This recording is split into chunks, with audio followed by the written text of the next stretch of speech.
that I was a little mean in my regular size Pixel 2 video. I don't take back anything I said, of course, but I will try to point out a few benefits of the Pixel lineup during this video. Google has advertised Gorilla Glass 5 on this 6-inch OLED display, which we already know scratches at a level 6, with a deeper groove at a level 7, all verified here by our buddy Mo.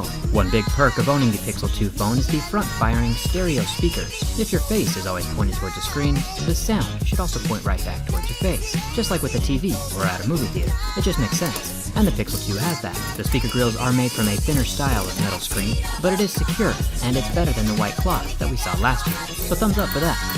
The front camera is protected under the front glass of the screen. Down here around the back of the phone, we have our branding, the letter G. Now the old Nexus phones had a problem with the Nexus lettering falling out of the back plastic. This metal G is inlaid and glued pretty hard into that G slot in the back of the phone. Even digging at it with my razor blade, it was difficult to remove, so I really doubt it's ever going to fall out on its own. Now the back surface of the phone is the same material that we saw on the Pixel 2, and can be scuffed up by keys. This coating, or thick paint on the phone, is very similar to plastic. And the marks are permanent. They don't rub away or disappear like we saw on the anodized aluminum of the OnePlus 5T. It's very important to never put your keys and phone in the same pocket or purse. Using the Mohs picks on the back of the phone, we start seeing very permanent damage at a level 3, same level of hardness that plastic has. But you know, if you treat your phone extremely well or put a case on it like a normal person, you won't have to worry about any of this. One huge perk of owning a Pixel phone is the unlimited original quality storage for pictures and videos, online up until the end of 2020.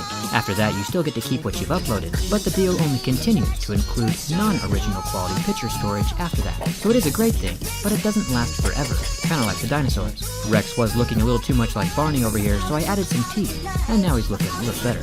You know, our classic Jerry stuff. The coating applied to the back of the phone wraps equally along the sides, and it feels good and looks really good. Even if it is a bit softer than the normal metal or glass that we normally see on flagships. The same thick paint covers the volume rocker and power button. The razor blade of truth exposes the metal underneath both buttons, which is interesting because the colored button on the kinda blue Pixel 2 was plastic. Once again, plastic is not a bad thing, it's just good to know what is where. Speaking of what is where, the headphone jack is still not here. But hey, if you're into that kind of thing, party on. I just hope that your party speakers are all Bluetooth. The camera is also something that Google excels with. Combining all that portrait mode stuff into one pretty high quality sensor is quite the feat, and it is protected with real glass, and has a metal lip surrounding the lens. I've heard a lot of good things about this camera. The fingerprint scanner can still get scratched up. It's not ceramic or anything like we saw on the OnePlus 5T, but this time around the fingerprint scanner does keep working after my abuse. So if the scratches are all superficial, it should still function. The Pixel 2 XL screen lasted 10 seconds under the heat from my flame, and it's interesting to note that the regular size 2 lasted 15 seconds. I honestly don't think this 5-second difference has any indication of potential burn-in between display manufacturers.